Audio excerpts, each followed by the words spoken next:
You're listening to another podcast. A podcast not only of reviewing and discussing, but of discovery. A deep dive into a classic show whose influence is immeasurable. Your next stop? Anthology. Hello and welcome to Anthology, presented by ObsessiveViewer.com. I'm your host, Matt Hurt, and if this is your first time listening, Anthology is a podcast where I review the Twilight Zone as a first-time viewer and other classic and contemporary science fiction anthology series. For archives of all of my episodes, visit AnthologyPod.com. You can also like the Facebook page at Facebook.com/AnthologyPod and follow me on Twitter at OVAnthologyPod. And if you'd like to support what we do here, you can become a patron at patreon.com/obsessiveviewer, where for $1 per month you get access to an exclusive B-roll RSS feed of episodes of B-roll recordings across all of the podcasts. And at $2 a month you get that plus TV review and reaction episodes. Right now, as of this recording, I'm doing weekly Falcon and the Winter Soldier reviews, and then in June I'll be doing Loki reviews each week, just little 20-minute reaction audio episodes at the $2 level on Patreon, and at the $5 level you get access to all of that, plus full-length movie commentary tracks and immediate reviews. Right now I have Ex Machina, The Shining, Dr. Sleep, Seven, and Sunshine, all up there. Also, probably the 1954 Godzilla movie. The original Godzilla is also up there too at the $5 a month level. And then finally at $10 per month, you get access to all of that plus early access to podcast episodes and previously unreleased content. Again, you can find that at patreon.com/obsessiveviewer. And so today on the show, I'll be discussing The Mirror. It's the 6th episode of the Twilight Zone's 3rd season, and it originally aired on October 20th, 1961, and I'll be rounding out the episode with a brief review of Science Fiction Theater Season 1, Episode 15, The Frozen Sound. But before I get to all of that, I do want to give a shout out to Victor Gamboa and the excellent The Outer Limits podcast. Recently, I was invited to be a guest on The Outer Limits podcast, and I had just such a blast chatting with Victor about an early episode of the Outer Limits that now I'm blanking on the name of that episode. The Architects of Fear. It was a blast to chat with Victor. He and I have been kind of podcast internet friends for a while, and I really, really love his show, The Outer Limits podcast, and highly recommend checking that out. And checking out the rest of his episodes and his show. It's really great, especially since there's such I think this is the right use of the word, but there's such a dearth of Outer Limits podcasts out there.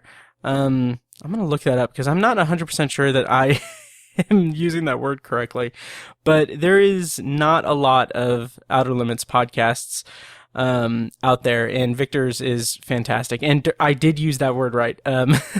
Dearth, a scarcity or lack of something. So there is a dearth of Outer Limits podcast stuff out there, but Victor Gamboa does a great job, and I was honored to be a guest on his show. Check that out. I'll put a link in the show notes and everything. So now we're going to get into the episode. That's all the kind of new business that I have at the top of the episode. So just giving you a warning.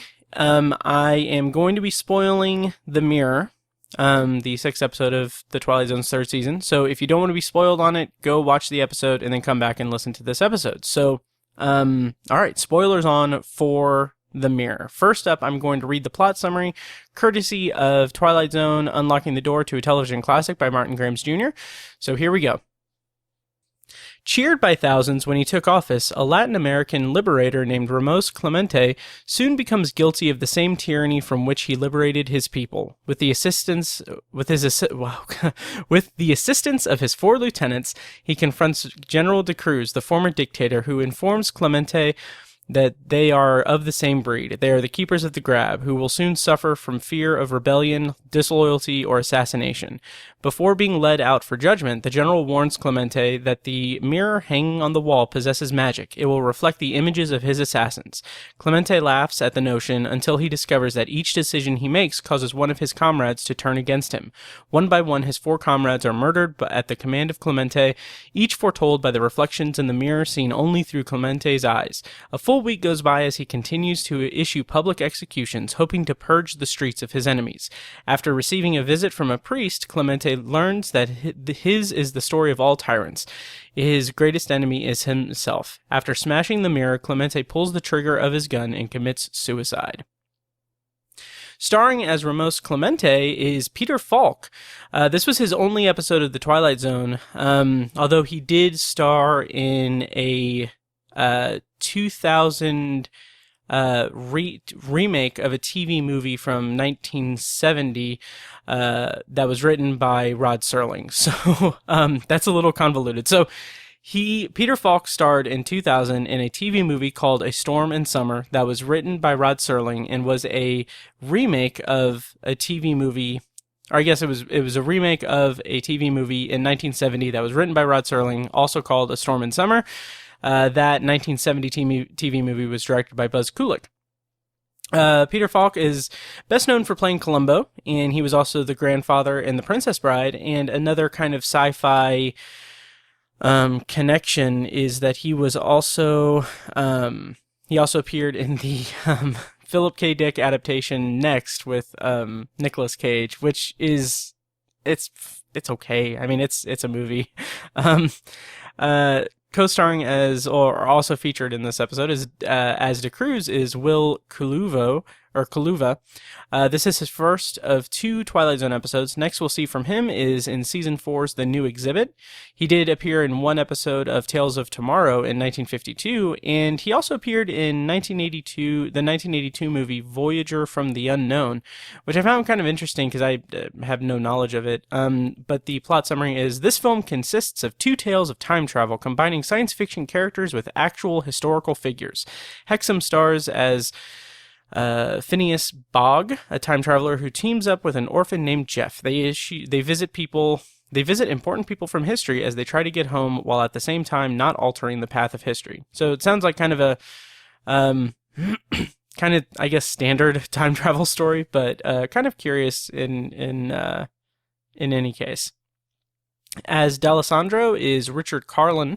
This was his second of 2 Twilight Zone episodes. The first time we saw him in the show was as the bartender in Season 1's Execution. And Vladimir Sokolov plays Father Tomas. This is his second of 3 Twilight Zones.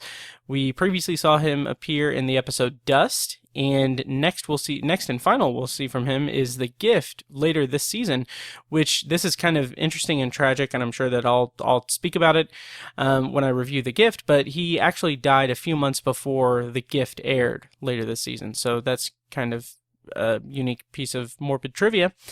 And rounding out the cast as Christo is Anthony Carbone. This was his only Twilight Zone episode. And writer for this episode was Rod Serling. And the only note I have regarding this episode and Rod Serling is that he was apparently very impressed with Peter Falk's acting, as was I, to be honest. He was so impressed with the acting that he actually contracted Peter Falk to appear in 2 more episodes of the show, but this episode ended up being his only role in the Twilight Zone. I'm not really sure why. I kind of assume maybe it has something to do with scheduling conflicts or something, but in any case, this was his only role in the Twilight Zone and everything. So director for this episode was Don Medford. This was his third of 5 Twilight Zone episodes. We previously saw his work in The Man in the Bottle. And next we'll see of him is in a couple of weeks, I think, or a few weeks, I think. Time is irrelevant. In a few weeks, we'll see his work in Death's Head Revisited, which I think was actually in production before this episode was. But I'll probably have more detail about that when I review Death's Head Revisited.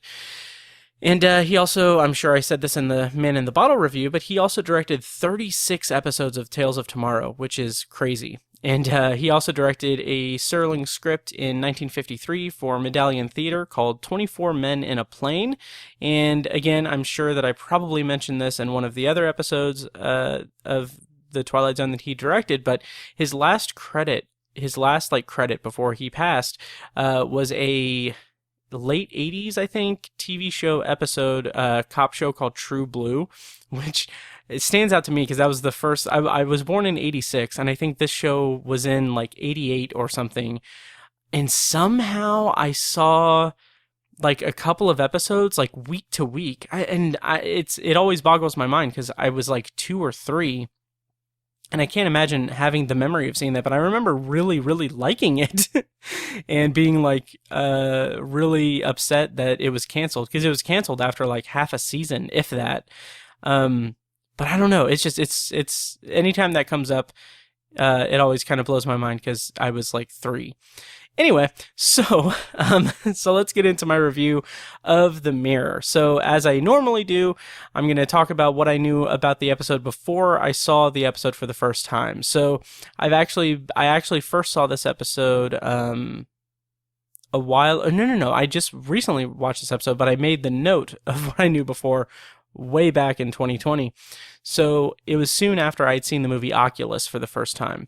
And when I saw this episode title being, being called, The Mirror. Sorry, I'm just adjusting some settings here. So before I saw the episode title of The Mirror, I had actually watched the movie Oculus, which is a pretty good horror movie. So all that's to say that I had no idea what this episode was about, because it's a pretty nondescript episode title. But I had just seen Oculus for the first time, so the title had me intrigued, and I thought that maybe it might be a mirror that shows you what you most desire or something, kind of like whatever the mirror is called in Harry Potter.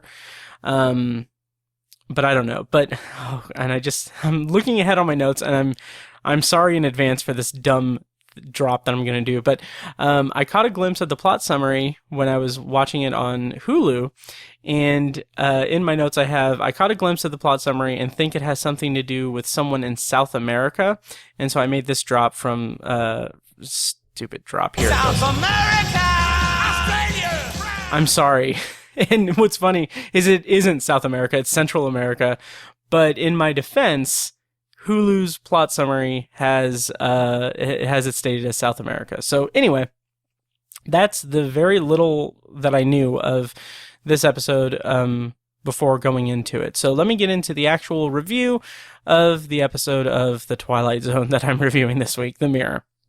So it opens up with just the shot of a balcony, and we see Ramos Clemente coming out, and all the people are cheering and everything. He's the new ruler of a Central American country, and he goes back inside and he is celebrating with his friends.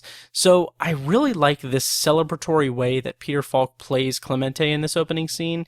He's drunk on victory and power already, and that kind of complements what he says in a few moments into the episode, where he talks about being like he didn't know if he would be happy or drunk or what have you, and he posits that, like, he asks like what makes a man drunk, the wine or the people cheering his name. And so he plays that really effectively and really well in that scene. And kind of in overall terms about this episode, kind of overall, this episode was pretty solid. I do like several things about it that I'll get to throughout the review, but one of the things that really stood out to me as I was, prepping for this episode is that I like just how low-key this episode is. So much of this episode happens off screen, and the use of sound effects of gunfire that increases throughout the episode really helps paint a picture that's kind of minimalist in its presentation and everything. It's something that is something I really just appreciate about it, is how just minimalist it is, and how deep the plot is in conjunction with that minimalist approach. And a good example is that the opening shot, where the cheers from the crowd for Clemente is shot from the perspective of the crowd looking up, and I feel like that's really strong imagery to bring us right into the episode. And yet it's just a man standing on a balcony. Like, we don't see the crowd or anything, we hear them off screen, but it's so effective because it's shot at eye level from the crowd, and it's just such an evocative kind of imagery for this character that we're going to be following for the next 25 minutes. And again, I just love the minimalist aspect of that. It really does a great job of showcasing what, like how big the episode is through just a very small confined space. And speaking of small confined spaces, the palace set, like that room that the majority, if not all, of the scenes take place in, is a really cool set design. Like, there's a good amount of detail to that interior set. It has all the trappings of basically any kind of tyrannical dictator motif of a set decoration and everything. Like, I'm, like I said earlier in this episode, I'm 34 years old, so my kind of cultural touchstone, or my frame of reference for that type of set, or that type of location in the world, in the world, is like the scenes that like the Saddam Hussein palaces and everything that appeared, in pop culture, or not pop culture, but in the world during the Iraq War. So it kind of just reminded me of that. It had that kind of aesthetic, and that's interesting because it's decades ago. So it kind of really plays into that overall theme of, tyranny is the same all over. Tyranny is alike all over. I did not mean to make that a people are alike all over reference, but I hope you appreciated that. So, yeah, and I just really love that, again, that balcony looking over the world behind Clemente, while he's inside the room and everything. It's just a really strong kind of metaphor that he's on top. He's the leader of this country now after a revolution, and it's really effective imagery with a minimalist kind of approach in terms of set design and filming location and everything. And so I want to talk about Peter Falk as Clemente, and I was really surprised to find out that was Peter Falk, and I kind of wonder, and this isn't anything that I'm going to dwell on or anything, but I kind of wonder if that's kind of offensive by 2021 standards, because I assume they're all in like maybe brown face. I don't know, but I mean it is kind of an I don't know. I don't know. I might have talked myself into a corner here, but kind of the bottom line is that realistically, this is the height of the Cold War that they're filming it in 1961. And I feel like international actors that fit these roles would probably be hard to come by at that time. And also, like I said, it's the 60s, so I'm just not going to dwell on it or anything. But I do have a piece of trivia about that, or in that same kind of, that vein. So Arthur Betanides, who played Tabal, he's quoted as saying, according to Unlocking the Door to a Television Classic, he's quoted as saying, "At one point, we all had to leave the studio dressed in our Latin American outfits. Since there was a lot of anti-Castro bias at the time, we felt insecure walking around the streets in these uniforms. It was definitely not the time to be running around looking like one of Castro's men. I thought somebody might run us down." So I found that really interesting because that is, a product of the time, of the era, and kind of an interesting anecdote about the making of this episode. And as we continue on the episode, we see Clemente and his 4 lieutenants celebrating their victory. And this is obviously, it's a stand-in for Cuba and Fidel Castro, which admittedly I don't know enough about, like Castro's reign in Cuba or anything. I don't know a lot about the Cold War on that front or anything. So, on that note, I did look into it a little bit, and I found this really interesting. So, this script was dated. It was written and dated on July 11th, 1961, and it was filmed in August of 1961. And to put that into context with the Cold War of the era, the Bay of Pigs invasion occurred in April of 1961. Now, like I said, I don't know enough about the Cold War and everything or anything. I don't have much of a frame of reference for what the Bay of Pigs invasion was, except for just what I've picked up kind of in passing on pop culture. So I looked it up on Wikipedia. So yeah, the Bay of Pigs was a failed landing operation on the southwestern coast of Cuba in 1961 by Cuban exiles who opposed Fidel Castro's Cuban Revolution. Covertly financed and directed by the U.S. government, the operation took place at the height of the Cold War, and its failure led to major shifts in international relations between Cuba, the United States, and the Soviet Union. And another interesting kind of piece of history and contextualizing for this episode is that the Cuban Missile Crisis actually occurred 1 year after this episode aired. So the Cuban Missile Crisis was in October, ran from October 16th to October 19th, or 16th to the 29th in 1962. And obviously this episode was aired on October 20th, 1961. And as far as, the Cold War and everything, like the Bay of Pigs and the Cuban Missile Crisis are two big moments that I have stumbled upon in my watching of pop culture and like knowledge of history and everything. So I just found it interesting that this episode kind of exists in this kind of era and everything. Like I said, the script was dated July 11th, 1961, so that's just a few months after the Bay of Pigs invasion and everything. So I just found that kind of interesting and everything, and I hope that I don't come across as much of an idiot as I think I am about this topic. So okay, so back to the episode. They're celebrating and everything, and the laughter that Ramos kind of starts and the lieutenants kind of follow suit with is really intriguing at this point, because it's cheerful, it's celebratory and everything, but there obviously is tough times ahead and everything. But what I find more interesting in this is the way that the four lieutenants are framed in the shot. So Ramos is laughing, and they're laughing along with him. They're about to toast to the victory and everything, and they are shot in the frame in a row, in profile, and they're laughing along with Ramos. And it's particularly interesting framing because, considering that all of these men will be killed by the episode's end, and their killer will be committing suicide. And I really thought that was just really interesting kind of framing of these four men kind of in not necessarily like a rushing nesting doll kind of way, but like each one is kind of side by side in a line, and they're shot in profile. So you see all of them in a line. It's just really interesting. And so Ramos explains that he has so much bubbling inside of him, and he says that he didn't know whether he would laugh in this moment or get drunk or drink.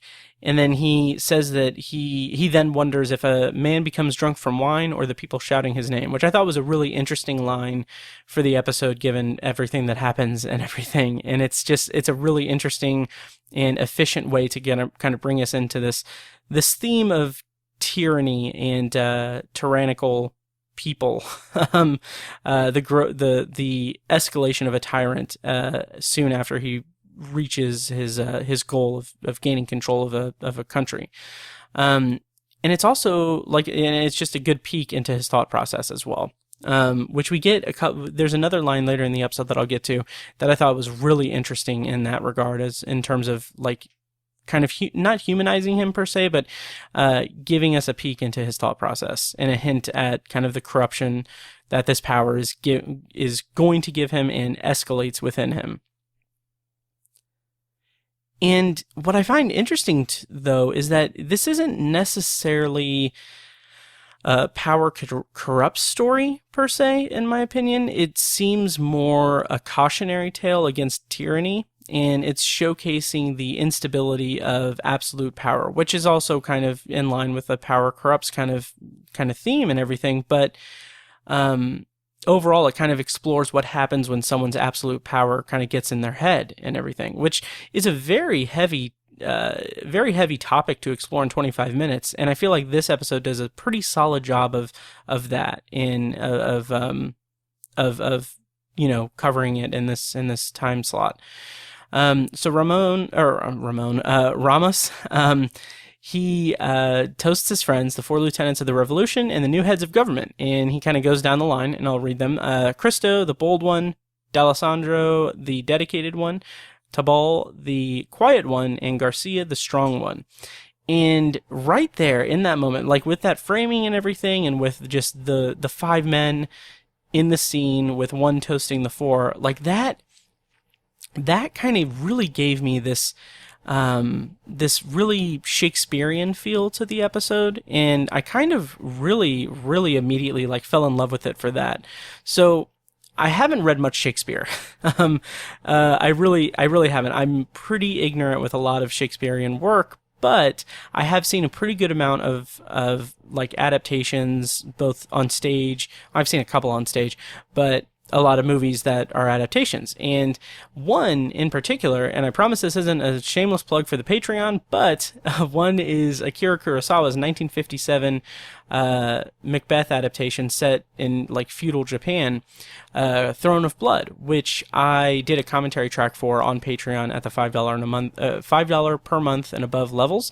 So check that out if you're interested in it. But since Throne of Blood was so fresh in my mind when I watched this episode, it really gave me this kind of entry point into this episode of the Twilight Zone, because it really feels like this is, at least on some level, it's a little bit like Macbeth by way of the Twilight Zone. So Ramos achieves power, and he's convinced of betrayal and danger surrounding him by his most trusted allies, which kind of in a very rudimentary kind of I don't know, in a really straightforward way is or in broad terms is very similar to Macbeth, at least as Kurosawa adapted it in Throne of Blood. So this kind of prologue and everything like ends with De Cruz, or not De Cruz, but Ramos throwing a cup at the portrait of De Cruz, the former dictator, the former tyrant that they just overthrew. And so he calls for De Cruz to be brought in, and he says, "We'll start with that." And like maybe this is reading into it, but referring to like this action of speaking to De Cruz, saying like, "We'll start with that." Like the use of that kind of feels like a dehumanizing kind of phrasing. That may not be intentional, because the full line is, bring him in, we'll start with that. So he does refer to him as him. So I don't know, maybe I'm just reaching, but I just thought it was kind of an interesting way to kind of showcase the callousness of Ramos Clemente.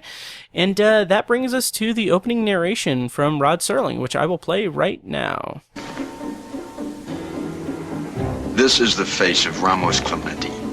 A year ago, a beardless, nameless worker of the dirt, who plodded behind a mule, furrowing someone else's land. Then he looked up at a hot Central American sun, and he pledged the impossible. He made a vow that he would lead an avenging army against the tyranny that put the ache in his back and the anguish in his eyes. And now, 1 year later, the dream of the impossible has become a fact. In just a moment, we will look deep into this mirror and see the aftermath of a rebellion in the Twilight Zone.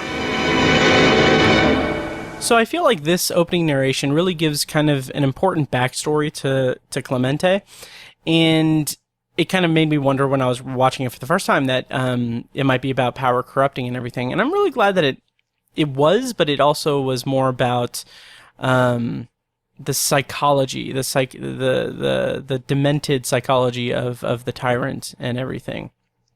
So, and on that same front, I really think that it's interesting that the Twilight Zone element of this story is the mirror, and it's not something that brought Ramos into power. So I kind of wonder if I'm reading into it a little bit, but it seems significant that the lead up to the uprising, like that Ramos Clemente led an uprising and a revolution within a year, all without a supernatural spin or help. So having the supernatural Twilight Zone element of the story be a mirror that really only reflects his paranoia, and not like a monkey's paw type of bargain, or like it's not like he wished for absolute power or wished to overthrow the regime, and the kind of monkey's paw aspect of that is that he becomes that which he overthrew. That's not the case. Instead, the mirror, the thing that is reflecting him, is what is kind of driving the supernatural element of the story. And it's something that De Cruz goes on, like De Cruz, and it's seen here in a second, goes on to explain, it sets it up for him and everything.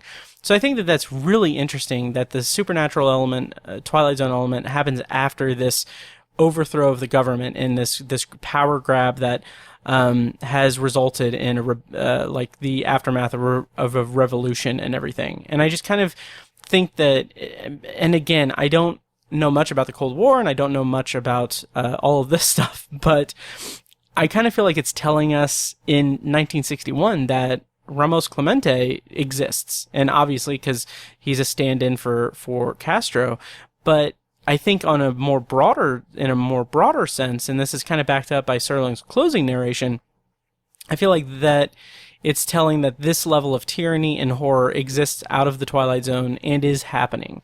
And I found that really compelling in terms of the writing for the episode and the performance of Peter Falk as well.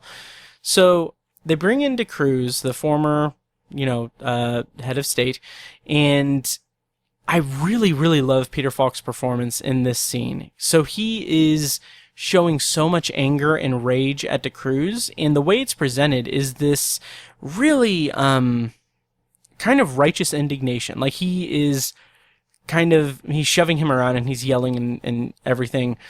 And overall, the kind of rage that's in Falk's performance is really great and fantastic. But it's this rage born from this ideology, or born from this peasant lifestyle that he had lived his entire life, or lived under the regime of DeCruz.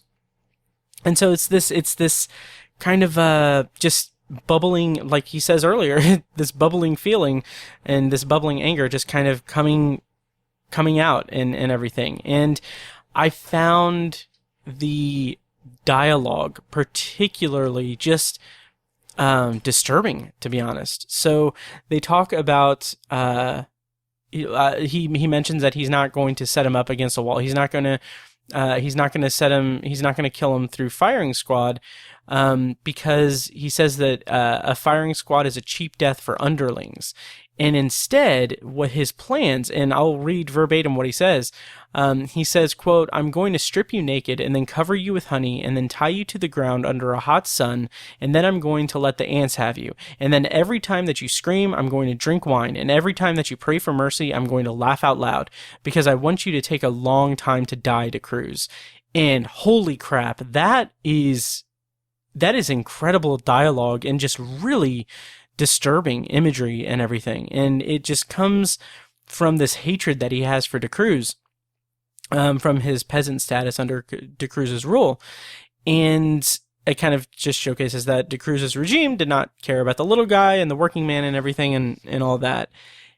And what I found really also additionally compelling about this is that DeCruz stands up to him, and it kind of showcases the kind of resolve or the strength of DeCruz versus the arrogance and fear of Ramos, which is interesting in and of itself, because DeCruz is also a tyrant. Like there is not I guess Father Tomas later in the episode is the one good character in this episode, actually good, because the lieutenants are all, they orchestrated this revolution and everything, and it's, I guess they can be painted as good characters and everything, but they also are following this tyrant, and it's really a messy kind of gray area for the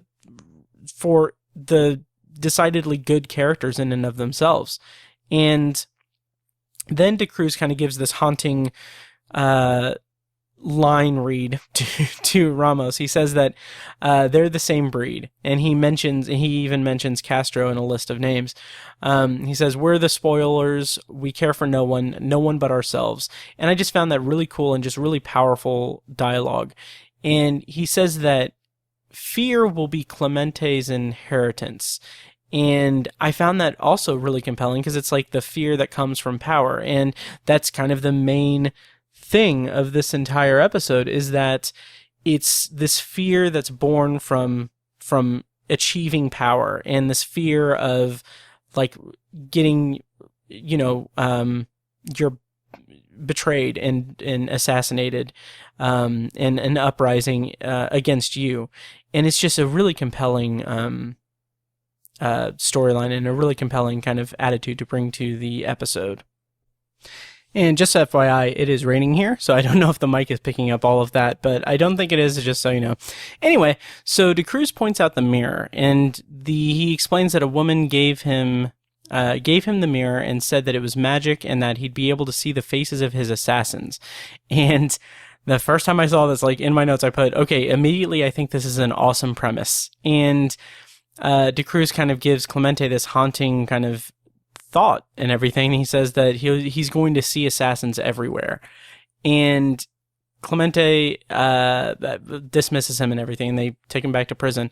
And so he says, I kind of feel like this is maybe him already kind of starting this kind of paranoia, but he says, he says that there's no time for trials, and he asks how many prisoners there are. And I think D'Alessandro says, there's 1,000, and he says, go ahead and kill them. And so D'Alessandro, he challenges him on that, and he says there's no time for trials, but there's time for murder. And Clemente snaps back at him, and he says, murderers don't get murdered, murderers get executed. And it just kind of really brings us into this, like, in if not escalation, then just kind of even demonstration of Clemente's demented, absolute power kind of moment, I guess, and his just anger and willingness to kill like 1,000 people. It's crazy.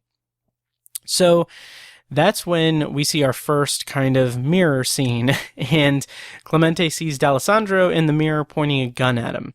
And he turns around and sees that D'Alessandro still has his back to him and everything. And first of all, I really like the way that the would-be assassins appear in the mirror. I found it really interesting because the way that D'Alessandro in this scene is holding the gun, he's holding like a machine gun or an assault rifle, whatever. He's holding it in kind of this slow-moving, spinning kind of way, and these slow movements that it kind of reminds me of choreography that you would find in like a musical theater production.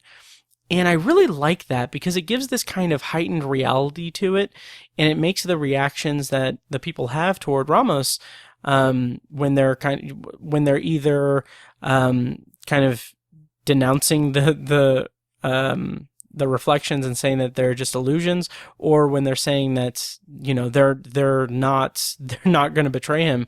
It makes those reactions more believable in a way, because the actual reflections we see through the lens of Clemente is just really heightened and kind of performative, like a theatrical production, and it's different in style from the real life of the episode, which is really interesting to me. And it's also interesting to me that the introduction, the opening narration, explains that Ramos came from somewhat humble beginnings. He was just a farmer. He was what was the phrasing?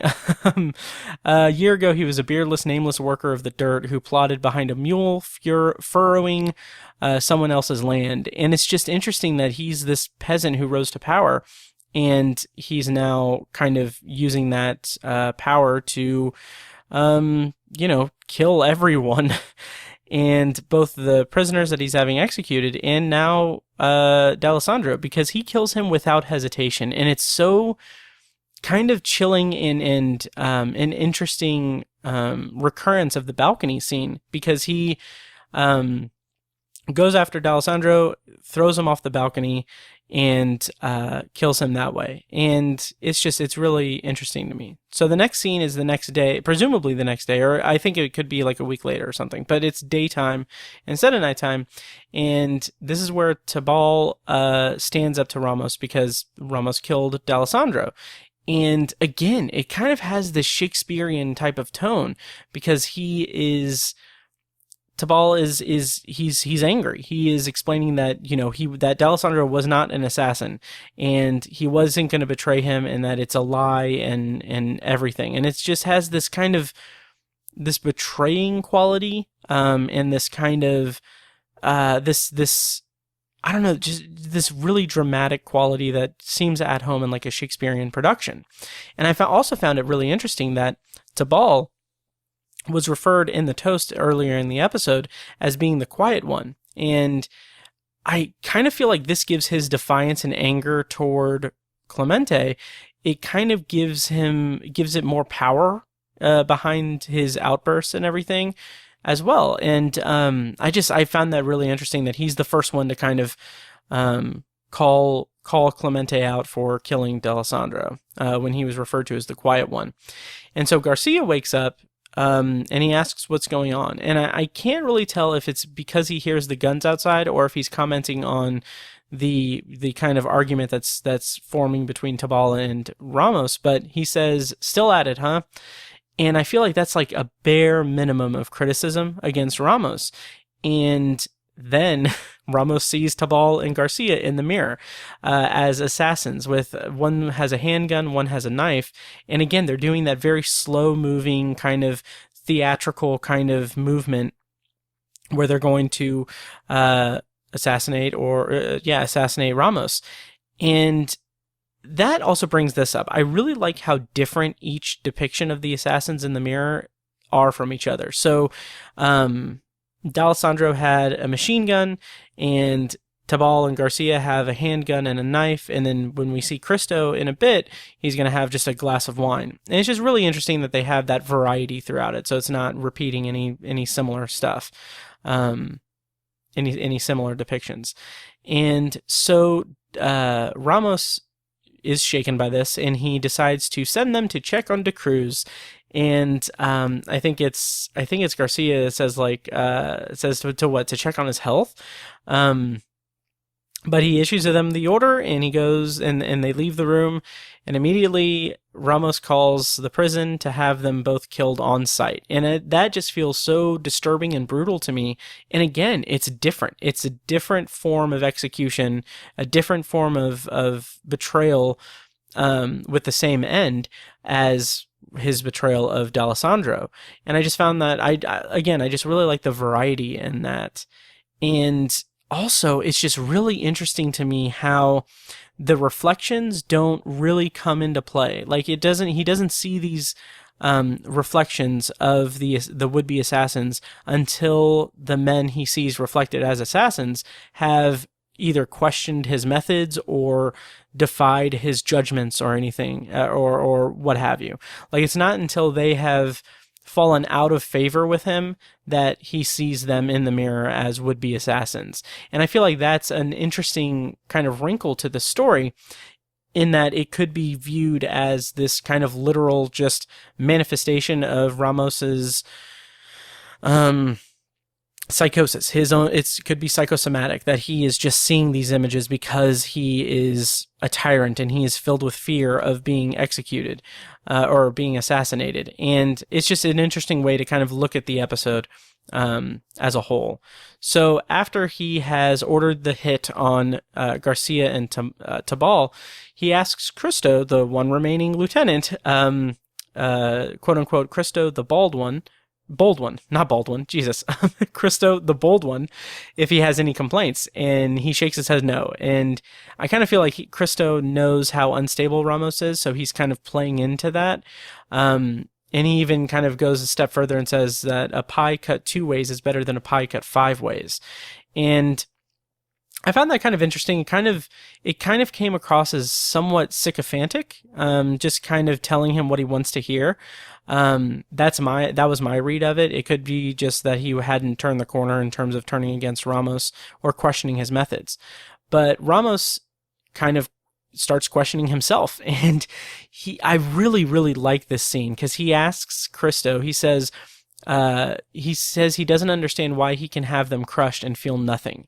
And so Cristo, in response to that, brings up that power brings enemies, and that he's not going to have any friends any longer. He no longer has friends. He only has followers and assassins, or followers and enemies, I think. And that's when Ramos says, like, so which are you? Like, what are you? And he says he's a follower. Cristo says that he's a follower. And then he goes on to explain, like, he becomes like kind of the, quote unquote the bold one. He says that he's going to be a follower as long as Ramos proves that he can be a effective leader.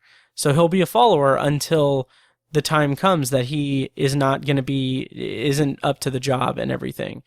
And so I think that's when Ramos sees Cristo as an assassin in the mirror. And this reflection shows Cristo offering a glass of wine, so implying that it's poisoned and everything. It's very, again, theatrical. Like, the way he's holding it, it's not quite like Hamlet's skull holding, but it's very much like that kind of same vein of like presenting the wine in front of him. And so it's just, again, it's showing Ramos, the mirror, showing him his mounting distrust and everything, and that the visions of the assassins come after those individuals have questioned his methods and everything. So it's just really interesting to me, the way that it's demonstrating Ramos's, Clemente's paranoia is just really pretty neat. And Christo calls him on it. He says, like they start arguing, or they have that mounting kind of tension, and he calls Clemente demented. And then kind of when they get to the point where they're about to, I don't know, something is about to happen, the phone rings and kind of interrupts them. And it's confirming that Tabal and Garcia have been murdered. And that's when Christo tries to tell Ramos that the mirror is an illusion. And he's not seeing anything. It's just, this is an illusion. This is just crazy. It's crazy talk. But Ramos shoots him. And so there are two things that I really find interesting about this. I love that after Christo is shot, he kind of collapses into the mirror. He has his forehead pressed against it, and he's kind of shaking his head no, as if to say that not that, him pleading for his life didn't work, but it's more to say, in my read of it, it's more to say that he's now had confirmation that Ramos is too far gone and there's no going back for him. And there's no talking sense into him. Also, the other thing that I really like about this is that Christo shoots him, but he shoots him in the back. And I found that really interesting as a kind of metaphor for Clemente's own cowardice and lack of honor, really. And I also really like the way that Christo goes out. He says that Ramos will be lonely, and he says, "You have just killed a better man, Ramos." And I just found that really compelling as a kind of final line, like a kind of final middle finger to the man who killed him, that he was, friends with and everything, and an accomplice to. And so after the break, after that, we get, the room is darkly lit. He's killed his lieutenants, and so everything is very darkly lit now. And I found that really interesting as kind of just a change up of the lighting, and everything is just really interesting to me in terms of where we're at in the story. And so that's when Father Tomas comes in while Ramos is sleeping at his desk, very visibly exhausted, and Tomas says that the executions have been going on for a week. And yikes. And throughout this episode, really, and especially in this moment, we hear more and more gunfire on the soundtrack, and I found that really, really interesting, the way that it just subtly mounts it to or escalates the soundtrack for the gunfire as the episode progresses. I found that really interesting.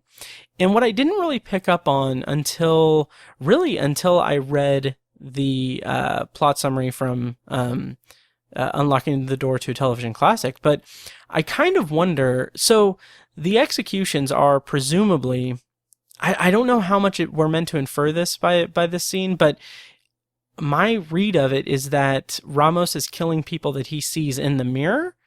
And I kind of wonder if that is supposed to be inferred by it. Like, I wonder if he, in that week between killing Christo and being visited by Father Tomas, has he been seeing just people in the mirror every day, every time he looks into the mirror? And has he been ordering those individuals' executions over the course of a week? Because there's now no one there to stop him. There's no one there to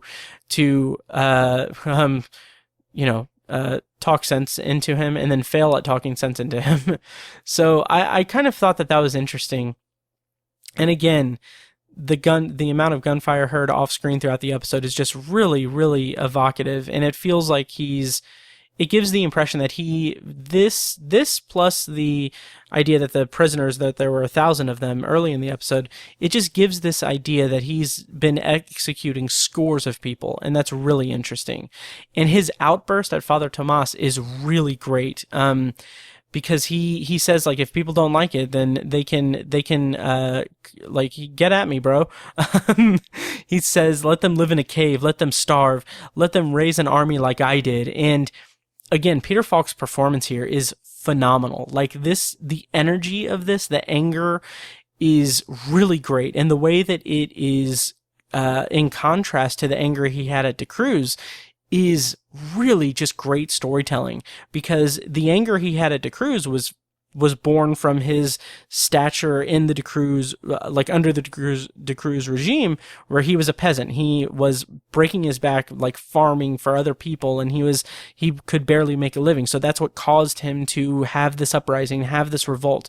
Now he has that same level of energy in terms of anger and rage at people questioning his methods and questioning his tyranny.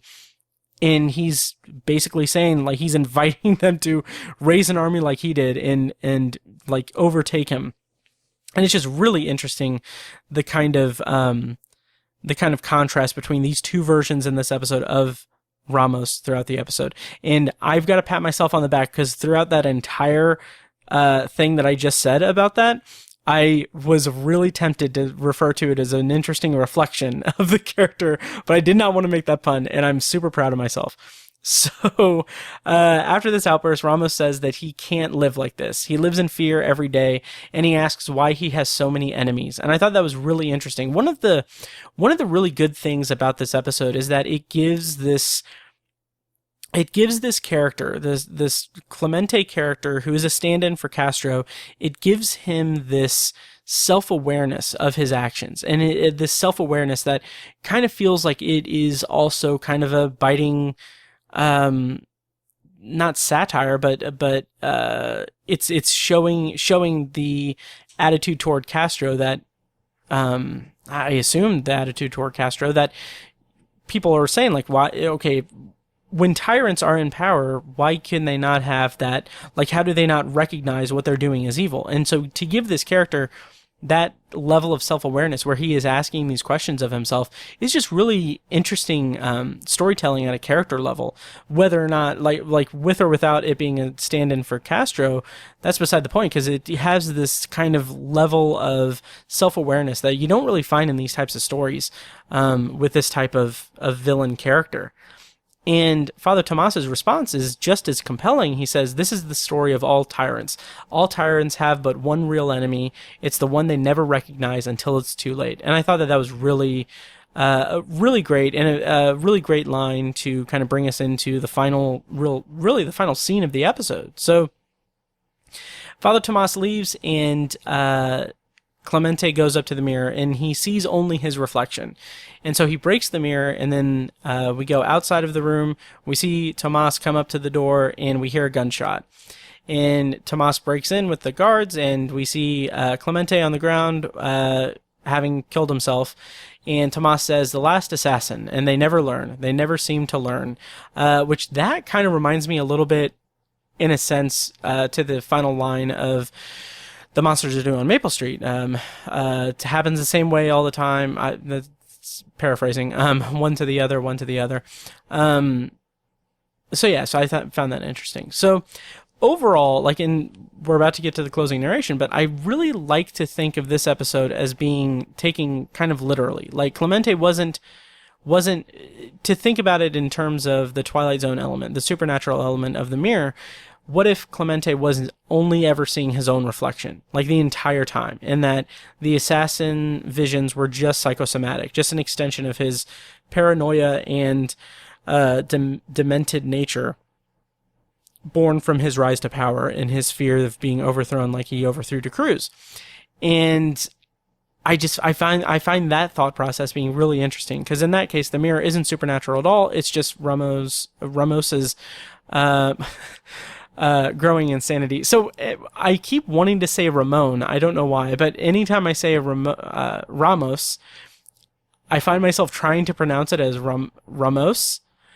And when I have it being like a plural or a possessive, I have it Ramosis, which just makes me think of mimosas. So I'm going a little crazy. I don't know. So I don't know.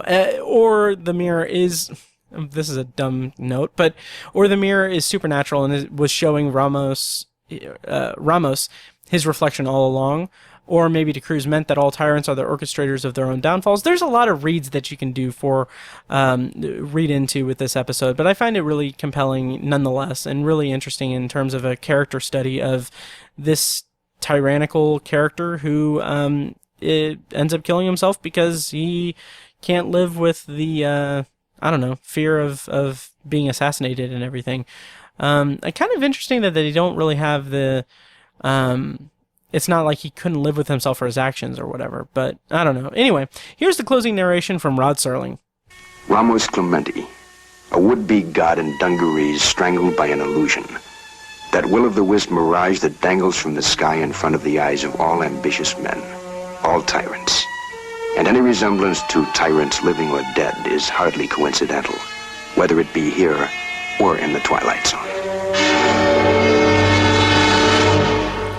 And I really love that line, any resemblance to tyrants living or dead is hardly coincidental. That is such a great line, and such an interesting kind of button on the episode in terms of showcasing it being, like, explaining that it is a stand-in for Castro and everything. And the thought that I just had about this episode overall is that this is a much better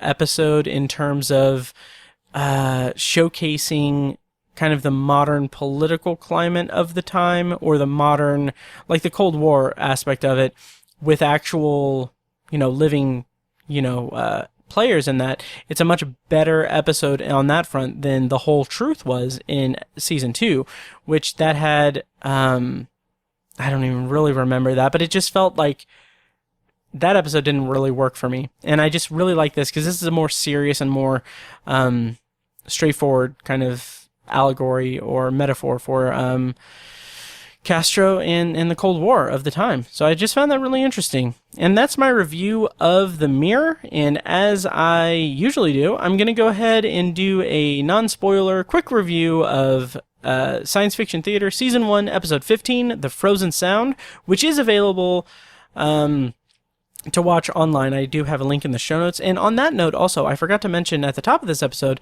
but the 1980s episode of The Twilight Zone, A Game of Pool, that I reviewed last week, is available on YouTube. You can watch that in its entirety on YouTube. It's kind of weird, like I think they distorted the sound a little bit to get rid of the copyright infringement kind of idea, and also it plays like a couple of times, so it's like a 50-minute video, but the full episode, I believe, is in that video. So I'll dig up a link and put a link to that in the show notes. But here is my bonus review of Science Fiction Theater.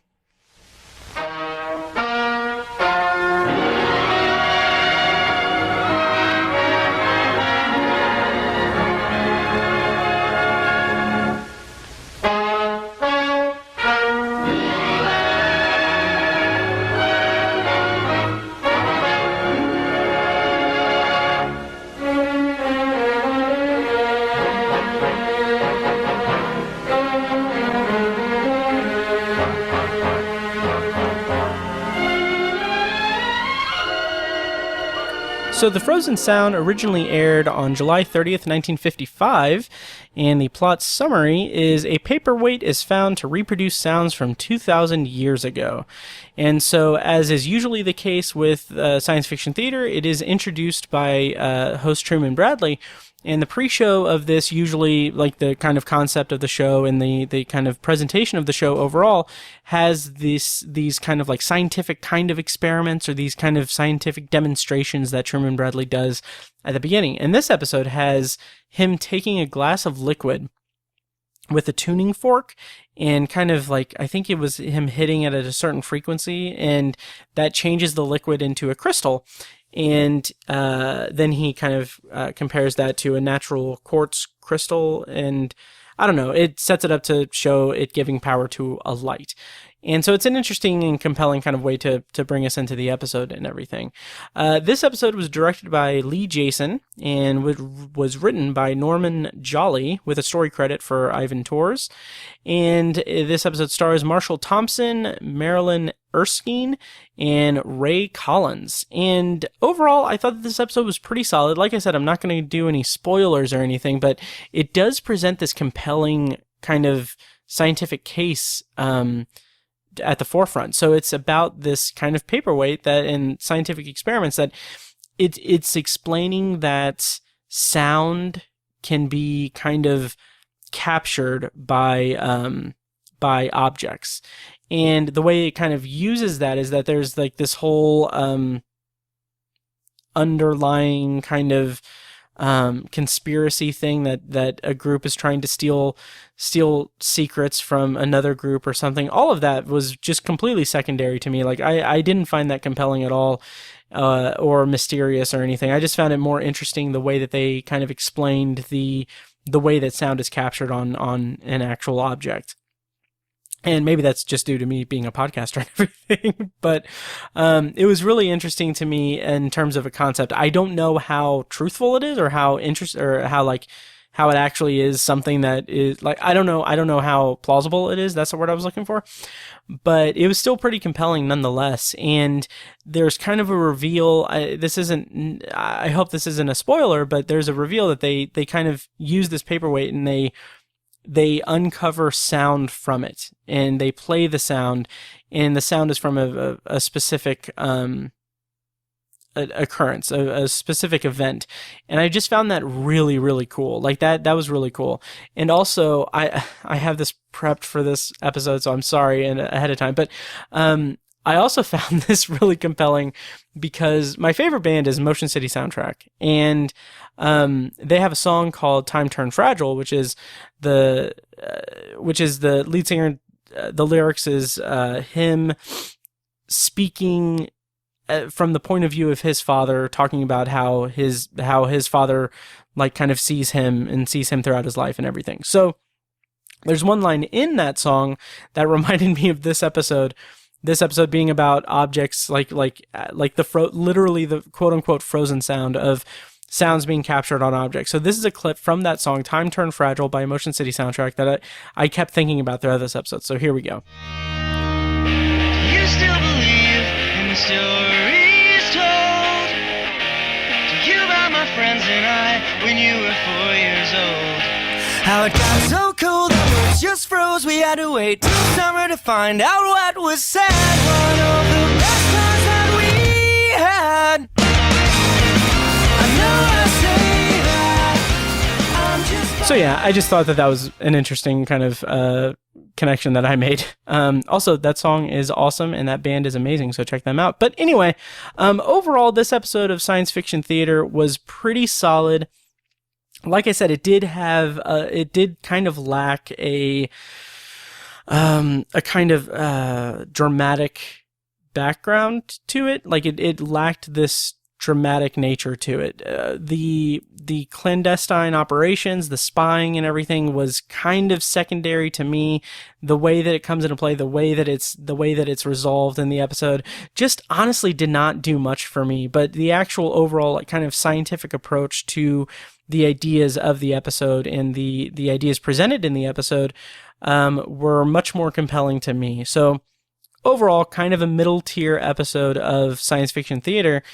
But again, that discovery of the sound in the paperweight, or it might have been a fossil, I don't know. But anyway, the sound in that, it was the paperweight because of the plot summary. But anyway, the sound that's captured from the paperweight is really, really interesting, and it just really made my imagination run. And also, if you watch this episode and you're interested in that kind of thing, a similar thing is a similar idea is presented in the TV show Devs. There was a limited series on FX. It's on FX on Hulu, called Devs. It was created by Alex Garland, who one of my favorite filmmakers today. His credits include obviously writing Sunshine and 28 Days Later, and also writing and directing Ex Machina, which I have a commentary of on the Patreon at $5 or above, and also Annihilation. So he's a really heavy hitter in terms of science fiction filmmakers working today. And his show Devs has a lot of really interesting ideas explored in it. And that is, I think it's only like 6 or 8 episodes. It's a limited series, so it's all self-contained, but they do kind of have similar kind of scientific things going on as this episode of Science Fiction Theater had. So that'll do it for my review of Science Fiction Theater this week. Next week on the podcast, I'm going to be reviewing The Grave from Twilight Zone Season 3, Episode 7, and the Science Fiction Theater episode I'm going to be pairing that with is Season 1, Episode 16, The Stones Began to Move, which I haven't done the research yet, but I think might have an actor that appeared in an episode of Twilight Zone. I don't know. I'll let you guys know next time. But for now, I hope you guys enjoyed this episode of Anthology, and I really hope that that you keep listening and everything. And I appreciate you guys listening. Yeah, like I said, check out Victor Gamboa's The Outer Limits podcast. And yeah, thank you guys so much for listening, and I'll see you next time.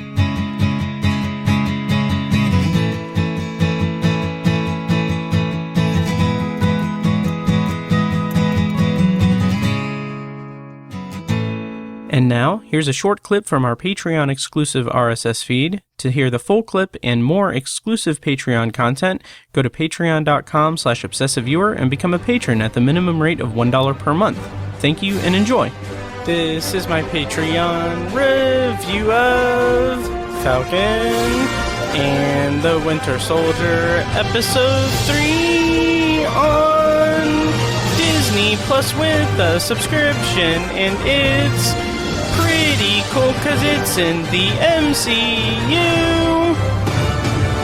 And here's my review of Episode 3. Hi, Patreon. I don't know what the fuck that was, but Matt here. Thank you so much for supporting us and everything.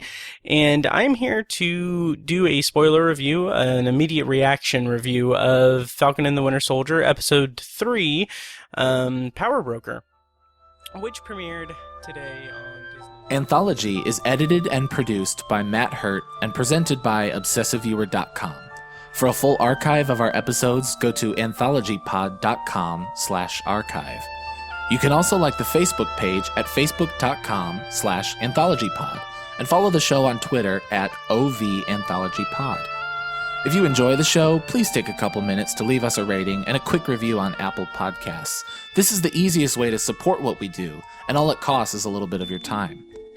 If you'd like to donate to the podcast, you can make a PayPal donation at anthologypod.com/donate or support us on Patreon for recurring donations and access to commentary tracks and B-roll audio recorded exclusively for patrons at patreon.com/obsessiveviewer.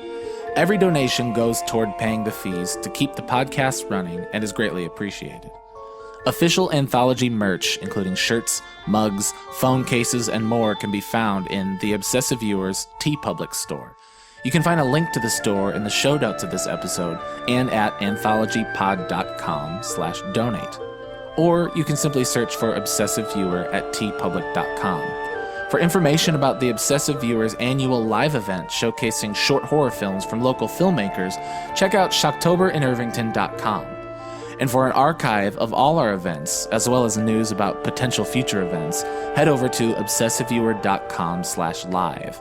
For more podcast content, you can find our flagship movie and TV review and discussion show, The Obsessive Viewer Podcast, at obsessiveviewer.com, and on Twitter at obsessiveviewer.